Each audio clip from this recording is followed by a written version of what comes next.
The silence shattered. Not with a bang, but a wet, sickening thud that echoed in the confined space of the air vent.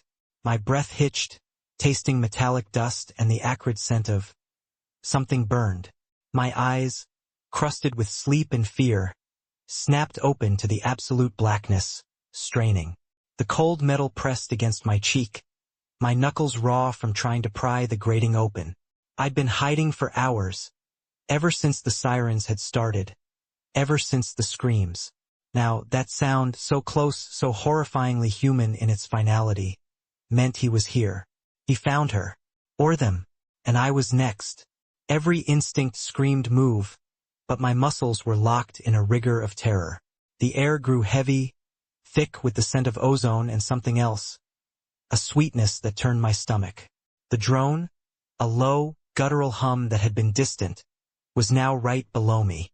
It vibrated through the metal, through my bones, shaking me to my core. A faint red glow pulsed through the gaps in the vent, painting the dust motes like blood cells in a dark river. I saw shadows moving, hulking forms. Not human. Never human. The whispers started then, not in my ears, but in my head, a chorus of forgotten horrors stirring awake. They know you're here. The floorboards groaned beneath the weight. He wasn't alone. I clutched the faded photograph in my pocket. The only thing I had left of her. Her smile, vibrant, defiant. It was a lie. This was the end. My throat was dry, a silent sob catching. The hum intensified, a crescendo of dread, as the floor below me splintered with a sound like bone. I closed my eyes, bracing for the inevitable, but a new surge of pure, unadulterated adrenaline ripped through me. No, not like this. Not after everything. I wouldn't go down without a fight. This wasn't just about survival anymore. It was about honoring her, about tearing through the veil they'd woven around this decaying world, even if it cost me everything. The city was a labyrinth of shattered glass and blinding neon, each flash a temporary reprieve from the gnawing fear. Arthur, a ghost in his own life, a silhouette against the storm, gasped for air as the rain-slicked rooftops blurred beneath his pounding feet. He clutched the device, a fragile heartbeat of light, a testament to his ambition and his undoing. Unseen hands reached from the shadows, relentless, closing in. He scrambled, desperate, to the precipice of a skyscraper, the wind a banshee's shriek in his ears. Below, the abyss swallowed the city's glow, an invitation to oblivion. Cornered, silhouetted by the inferno of pursuit, he looked down. Not surrender, but a final, defiant act. With a ragged breath, Arthur launched himself into the churning darkness, the glowing device a fleeting star against the void. Was it escape, or an elaborate, final act of vanishing? 1 week later, the silence was heavier than any eulogy. Alara stood at the austere, minimalist funeral, a stark contrast to the tumultuous week that had passed. Her father's casket, a polished darkwood box, seemed to hold more questions than answers. Grief was a tangled knot in her chest, interwoven with a stubborn anger at his reclusive life, the unspoken words now forever lost. Across the sparse room, Mark, Arthur's business partner, offered hollow condolences, his eyes scanning for something Alara couldn't discern.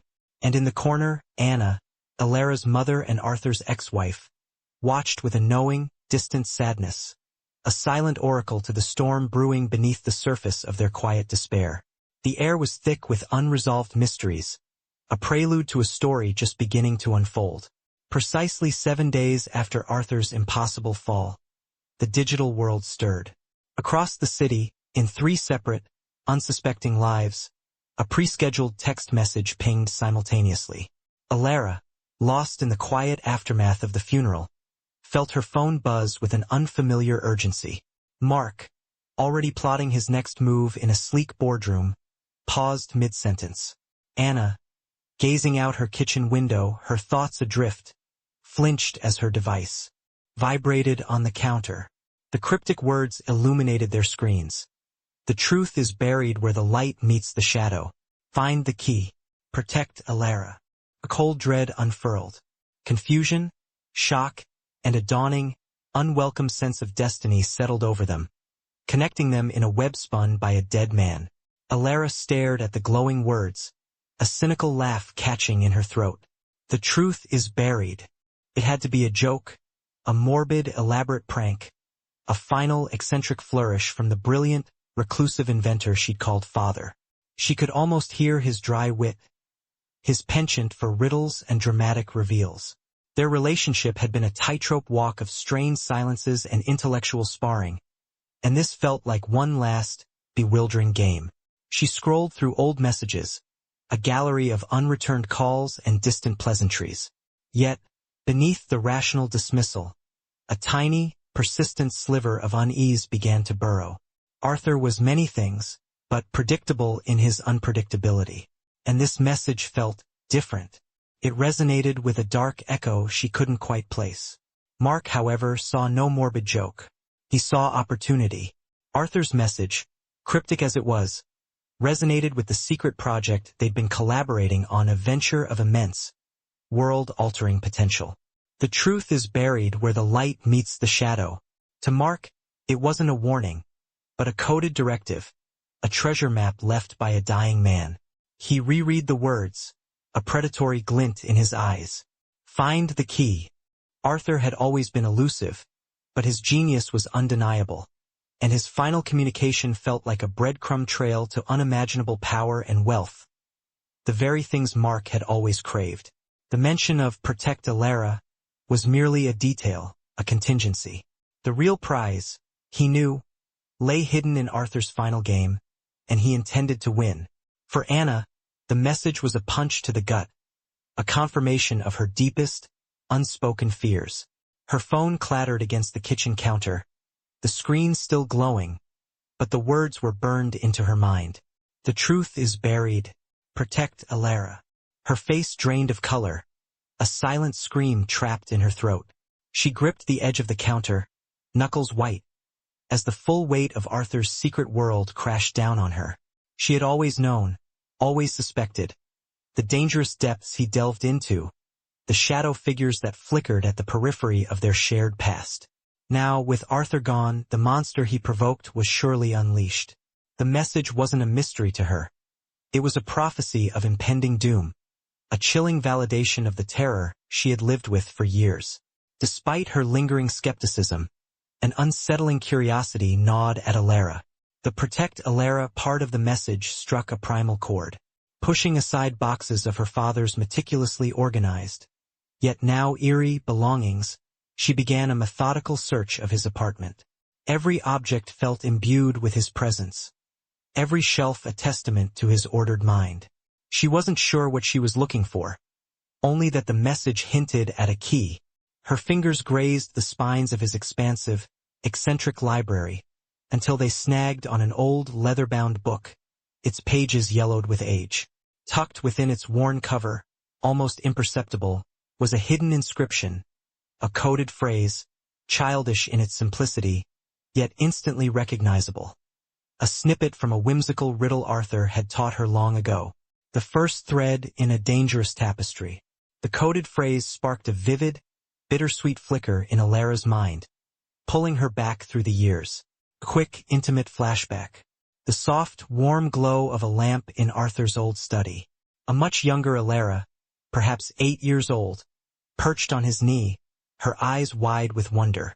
Arthur, his younger face alight with gentle amusement, holds up a small, intricately carved wooden puzzle box. His voice, warm and patient, recites the very riddle Alara just found etched in the book, guiding her small fingers over its complex patterns. He taught her not just the words, but the way of seeing beyond the obvious, the joy of unlocking secrets. A tender moment, infused with paternal love and intellectual curiosity, now a vital clue echoing across the chasm of time and grief. The cafe's gentle hum was a poor disguise for the tension that coiled between them. Alara, her voice carefully neutral, spoke of Arthur's final, cryptic message, a seed planted in Mark's carefully cultivated facade. He feigned surprise, a practiced tilt of the head, a furrow of the brow that seemed almost too genuine. His answers flowed, smooth and unblemished, each word a diversion, each reassuring phrase a subtle probe, testing the waters, gauging the depth of her knowledge. He was an architect of lies, subtly dissecting her unease, searching for the raw edges of her suspicion, all while his own burgeoning investigation hummed beneath the surface, a silent counterpoint to her cautious queries. The air crackled with unspoken truths, a dance of veiled intentions where every glance held a hidden agenda, every pause a silent question. She left with a gnawing doubt, a shadow in her gut that his placid assurances couldn't dispel. Even before Ilara's footsteps faded from the cafe, the gears were turning. Mark, a phantom of control, had already set his machinations in motion. A name, a call, and the city's unseen undercurrents responded. A figure, devoid of distinguishing features, melted into the urban sprawl, a ghost of a shadow. He moved with a practiced fluidity, an extension of the surveillance grid, his gaze a dispassionate lens through which Ilara's world was now filtered. Every stride she took, every turn of her head, every moment of her life became data, relayed back to Mark, who watched from the quiet solitude of a hidden screen. She was unaware, a deer in the crosshairs, her path now meticulously charted, her autonomy an illusion. The city, once her sanctuary, had become a labyrinth designed to corner her, and she was already deeply within its walls. The world outside receded, replaced by the relentless hum of Ilara's mind. Surrounded by Arthur's chaotic legacy, faded journals, intricate diagrams, cryptic notes, she became a conduit to his genius. Hours bled into days, fueled by stale coffee and a burning obsession. Each stroke of his hurried pen, each maddening symbol, slowly surrendered its meaning. Her formidable intellect, honed by years of academic rigor, chipped away at the layers of his final puzzle. Then a sudden, blinding flash of insight, a forgotten cipher, a misplaced date, an obscure astronomical reference, all clicked into place with a visceral thrum. The riddle unraveled, revealing its destination. An abandoned Art Deco observatory, perched like a forgotten sentinel on the city's desolate outskirts, beckoning her with the promise of truth, or perhaps, a trap. The drive to the observatory was a descent into an abandoned world. Twisted roads, overgrown with the city's forgotten flora, led her to a place where time had ceased to exist. The Art Deco structure loomed, a monument to a forgotten future, its desolate grandeur unnerving. And then the sensation, a prickle on the back of her neck, a chill that had nothing to do with the decaying air. It started as a whisper of doubt, a trick of the light, but then it hardened into certainty. A fleeting glimpse, a dark silhouette against the setting sun, too far to be distinct, too real to be imagined. A subtle rustle in the overgrown bushes beside the crumbling path, not wind, but movement. Her paranoia, once a distant echo, now screamed its warning. She was not alone. The hunt had begun, and she was the prey. The observatory's interior was a mausoleum of forgotten ambition. Dust motes danced in the slivers of light piercing the grimy windows, illuminating defunct machinery and cobweb-draped consoles.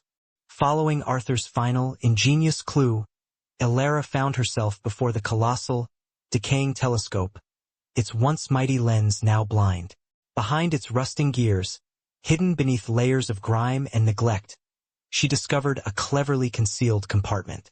Her heart hammered as she reached inside, not expecting a physical key, but a truth more profound. Her fingers brushed against something cool, metallic, and smooth. A small, sleek data chip. It pulsed with an ethereal, internal blue light, a beacon in the darkness, and beside it, a cryptic diagram, its symbols swirling with unspoken purpose. This was it. The message, the key. Not to a lock but to a vast, dangerous sea of information. Miles away, Anna was a coiled spring of fear, her every nerve screaming. Arthur's ghost, the encroaching danger. It all became terrifyingly real. Her fingers, trembling, punched Ilara's number. A desperate plea for a warning she knew was already too late. Ilara, you have to. Her voice, a ragged gasp, was abruptly silenced. A shadow detached itself from the deeper shadows of her apartment, a figure of swift, brutal efficiency. There was no struggle, no sound, only the sickening finality of an unseen hand. The phone clattered to the floor, its call abruptly cut short, a lifeline severed. Anna, disarmed and utterly terrified, felt a cold, hard voice whisper a stark warning into her ear. Interfere again, and the consequences would be beyond imagining. The web was tightening, and now another innocent was caught. The alarm blared not in a siren's wail, but in the cold, unfeeling efficiency of a corporate security network. Mark's hidden benefactors, a shadowy consortium with vast, unseen power, received the intel. Alara had retrieved the key. Arthur's final, devastating message was no longer just a threat. It was now in play. The corporate security team, a formidable force of Black Ops agents masquerading as ordinary enforcers, snapped into action. Their command center, a symphony of glowing screens and hushed urgency, transformed into a war room. Satellite feeds locked onto Alara's last known trajectory. Digital nets were cast across the city's surveillance grids. This was no longer a covert investigation. It was a full-scale, no-holds-barred hunt. Every resource, every asset was now mobilized to track her down. The game was lethal, and Alara, unknowingly, had just become the grand prize. The realization hit Alara like a physical blow. She was being hunted. The air itself seemed to vibrate with unseen eyes. With a surge of adrenaline, she gripped the data chip, her fingers instinctively activating it. The blue light flared, not just internal now, but expanding, projecting a detailed, pulsating holographic map onto the grimy observatory wall, then into the very air before her. It wasn't just a map. It was a living, breathing data stream, overlaying the city's grid with real-time threat assessments and a complex, dangerous escape route. Abandoned subway tunnels, forgotten utility conduits, treacherous rooftop passages. The city's underbelly revealed itself as a desperate, perilous path. She saw the converging red vectors of her pursuers, closing in fast. There was no time to hesitate. With a fierce resolve burning in her eyes, Alara bolted, the ghostly blue map her only guide, plunging into the city's forgotten depths. The flickering light of Alara's device cut through the sepia gloom of her secluded hideout, dust motes dancing like lost stars. Her fingers, nimble and precise, worked the interface, unlocking layers of encryption on Arthur's data chip. With a sudden, triumphant hum, a holographic display shimmered to life. This wasn't just corporate espionage. This was something far grander, far more terrifying. Project CHRONOS, a device capable of manipulating localized energy fields, a godlike power. The data streamed, revealing blueprints for clean, limitless energy, a utopia Arthur had dreamed of. But then, the terrifying counterproposals flashed. Weaponized applications, destructive capabilities that could reshape continents or shatter them. Alara felt a cold dread seep into her bones. Arthur hadn't just created a machine. He'd forged a double-edged sword, dangling humanity's fate on its gleaming edge. The weight of his legacy, and its inherent danger, pressed down on her, a silent scream echoing in the quiet archive. She was no longer just chasing answers. She was holding a secret that could ignite the world. The sterile, gleaming white of the lab felt less like a cradle of innovation and more like a battlefield. Arthur, his idealism still intact, stood rigid, his voice a desperate plea. This isn't about profit, Mark. It's about a clean future, about changing the world for the better. Mark, however, was a predator in a bespoke suit. His eyes, usually cold, now gleamed with a predatory ambition, reflecting the harsh fluorescent lights of the pristine facility. He paced, a coiled spring, dismissively gesturing at the nascent Kronos prototype. Utopia is expensive, Arthur. Power, true power, is profitable. Imagine the contracts, the control. We could arm nations, reshape economies. The words hung heavy in the air, a poisonous seed taking root. Arthur's face was a mask of betrayal, a dawning horror. This wasn't just a disagreement. It was the birth of a chasm, the moment their shared dream fractured. forever stained by Mark's insatiable hunger. The foundation of their partnership, once solid, now showed its first, fatal crack, presaging the violent storm that would soon engulf them both. The pixelated face on Alara's screen was a mosaic of fear and relief. Anna, safe but shattered, her eyes swollen and red, struggled to speak. He didn't fall, Alara. They killed him. Mark's people. They ambushed him when he tried to take Kronos offline, to protect us. Each word was a ragged gasp, tearing at Alara's own resolve. The leap, the final, desperate act Arthur had made on the skyscraper's edge, wasn't suicide. It was a sacrifice. He hadn't jumped to end his life, but to destroy the data, to keep it out of Mark's hands, even if it meant risking everything. The revelation hit Alara like a physical blow, igniting a fresh, burning rage. This wasn't just a mystery anymore. It was a murder, a conspiracy, and Arthur's final, defiant act was now a silent scream for justice. The true weight of his message, protect Alara, now resonated with a chilling, personal urgency, linking her directly to his dying breath. The vast, labyrinthine archives hummed with the silent history of 1,000 forgotten projects. Alara moved with calculated urgency, weaving through towering shelves of dusty files, her hand scanning the titles. Arthur's supplementary research, a crucial missing piece, was here somewhere. But the silence wasn't safe. It was a predator's quiet. The chip signal, a digital breadcrumb, had led Mark's corporate agents straight to her.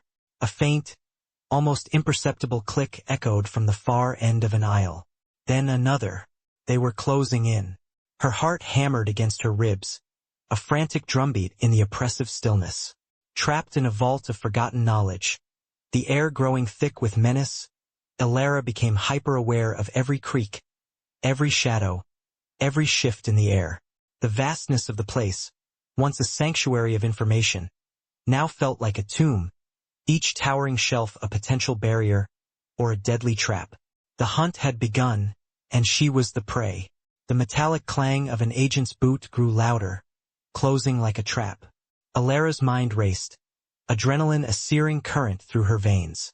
She gripped a small, modified device from Arthur's kit, a prototype energy modulator, and with a desperate prayer, slammed it onto a nearby server rack. A high-pitched whine quickly escalated into a screech, then a localized energy surge ripped through the air, sparking blue lightning across the archives. Alarms blared, a piercing shriek that drowned out the agent's shouts. Files exploded from shelves, systems crashed, and the air filled with the acrid smell of ozone and burning electronics. In the ensuing pandemonium, smoke billowing, agents disoriented, lights flickering wildly, Alara seized her chance. She moved like a phantom, a blur of motion, clutching the data chip as she dove through a rapidly closing emergency exit, the roar of collapsing infrastructure echoing behind her. A desperate gambit, barely executed, but enough to buy her precious seconds of freedom. Hiding in the quiet anonymity of a cramped diner booth, the sounds of the city a dull roar outside, Alara finally allowed herself a moment of stillness. The data chip, warm in her palm, pulsed faintly. Protect Alara. The message, once a cryptic command for her safety, now resonated with a chilling, profound clarity. It wasn't just about keeping her alive. It was about her unique connection to Project Kronos itself. A sudden, visceral understanding washed over her. She was the failsafe. Arthur hadn't just created a device. He had linked its core functionality to her genetic or cognitive imprint. She was the only one who could truly activate or, more importantly, deactivate it. A staggering realization that transformed her from a pawn into the central piece, the linchpin. The weight of this revelation was immense, a responsibility far greater than she could have imagined. Yet it also sparked a fierce determination. Arthur, in his final act, had entrusted her with the fate of his creation, and perhaps the world. Dr. Eris Thorne's office was a chaotic testament to his fallen career. Stacks of neglected research, a half-empty bottle of whiskey, and the lingering scent of old dreams. Dismissed from Project Kronos by Mark, Eris was a husk of his former brilliant self, bitter and cynical. Alara laid out Arthur's final message, the harrowing truth of his murder, and the terrifying potential of Kronos. Eris scoffed, waving a dismissive hand. Arthur's idealism was his undoing. You think I care about that monster anymore? But as Alara painstakingly presented the irrefutable evidence from the data chip, Arthur's posthumous plea, his intricate coding for a failsafe, his desperate hope, a spark flickered in Eris's eyes. A flicker of the passion he once held, a memory of the science he had once loved. The bitterness began to recede, replaced by a glimmer of his old fire. Arthur's legacy, even in death, had forged an unlikely, reluctant alliance, rekindling a lost sense of purpose in Eris.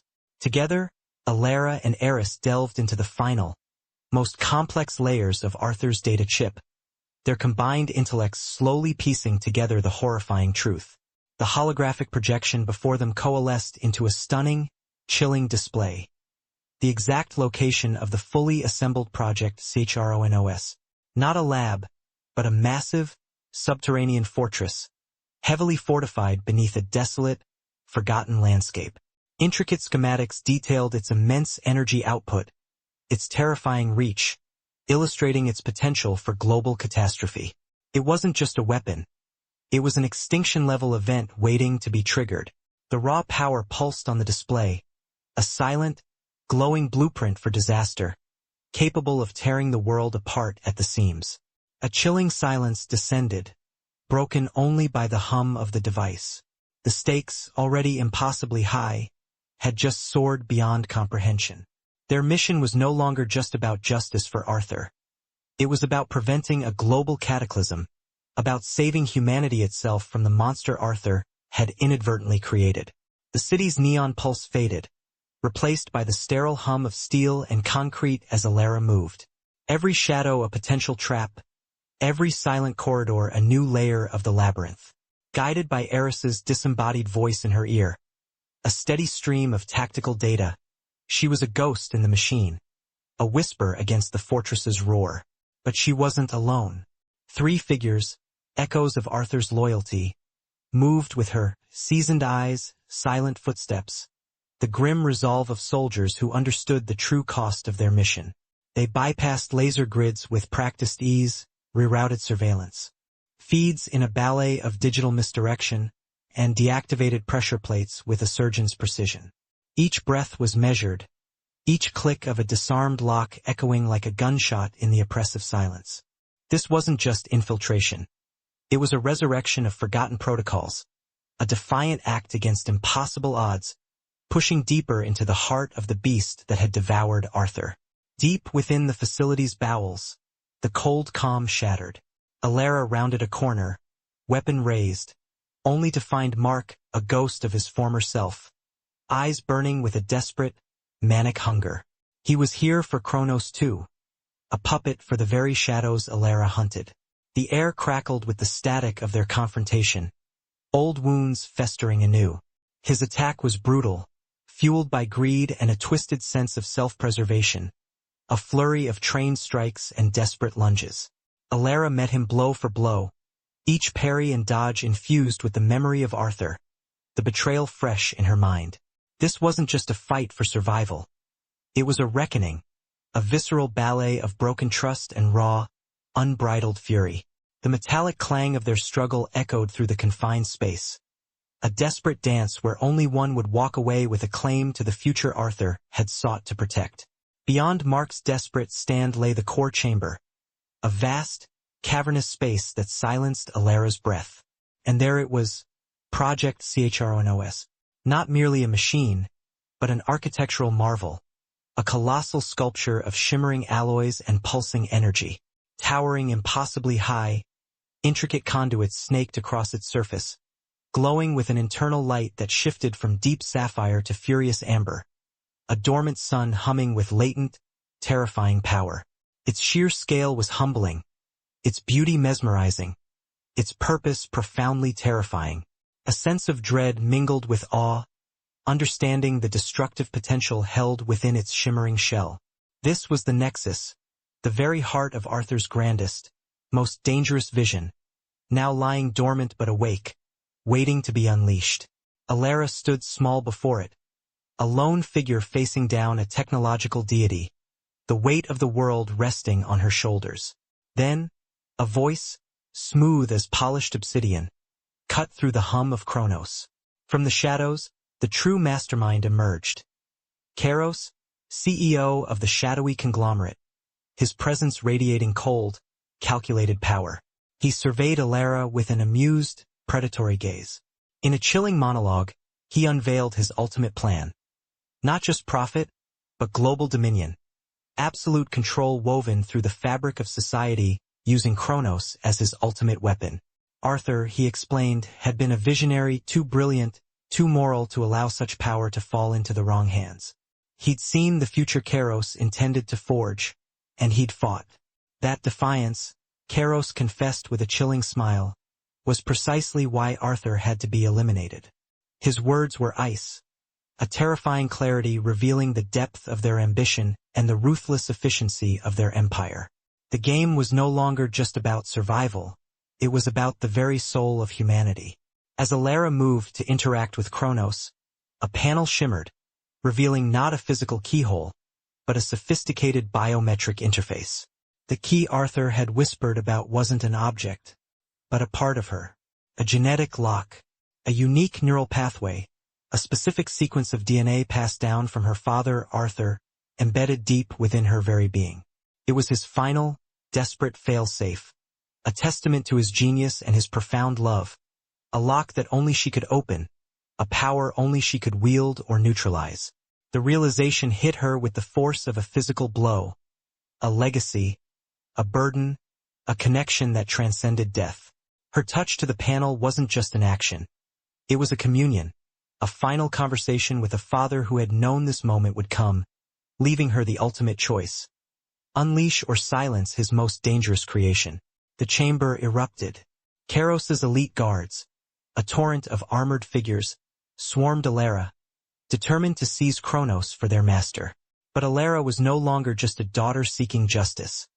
She was Arthur's ultimate failsafe, armed with his final programming and a burning, primal resolve. It was a desperate ballet of survival. Physical combat against overwhelming numbers, strategic maneuvering through the chamber's complex architecture, and frantic, intense technological interaction with Kronos itself. Her fingers flew across the holographic interfaces, inputting Arthur's final commands even as she dodged laser fire and parried brutal blows. Each strike, each line of code, was a testament to her will, a furious race against time, fighting not just for her life, but for the very future Arthur had died to protect. The fate of the world hung in the balance, a chaotic clash of flesh and steel against the shimmering heart of destructive power. The world narrowed to a single, agonizing point. Seconds evaporated like smoke. With a final, desperate surge of will, Alara bypassed the last resistance, her unique genetic signature affirming Arthur's ultimate command. The chamber vibrated, not with an explosion, but with a magnificent, silent release. Project Ciceronos, the titan of destructive power, didn't shatter. It bloomed. A breathtaking cascade of pure, iridescent light erupted from its core, washing over the chamber, dissolving harmlessly into the very air. The energy dissipated, not in violence, but in a tranquil, awe-inspiring display, locking itself down, denying all parties its terrifying power forever. The hum of latent destruction faded, replaced by a profound silence. Alara stood amidst the subsiding glow, breathless, victorious. Her father's legacy saved, his message finally delivered. The world was safe, not through destruction, but through a final, brilliant act of defiance and hope. The creature loomed, a monstrous silhouette against the flickering emergency lights, its eyes burning like coals.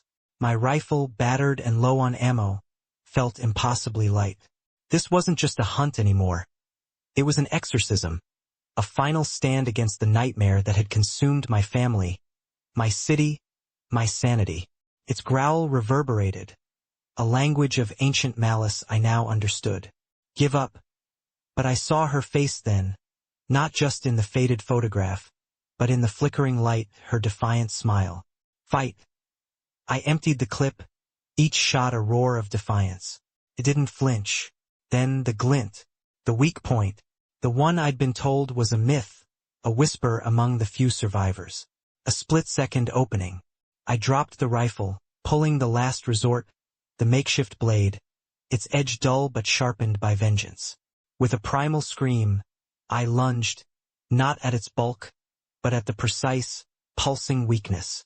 It caught me, its claw tearing through my side, a searing pain blooming, but I held on, twisting the blade, feeling the rupture. The creature buckled, a guttural shriek shaking the very foundations. It dissolved into shadow and ash, leaving only the smell of ozone and a profound, aching silence. I fell to my knees, gasping, clutching the wound, the photograph falling from my grip. It was over, but the fight was just beginning. For a world that needed rebuilding, a future that needed a new dawn. I looked up at the broken roof, a single, impossibly bright star visible. Hope, fragile but real, flickering against the endless night.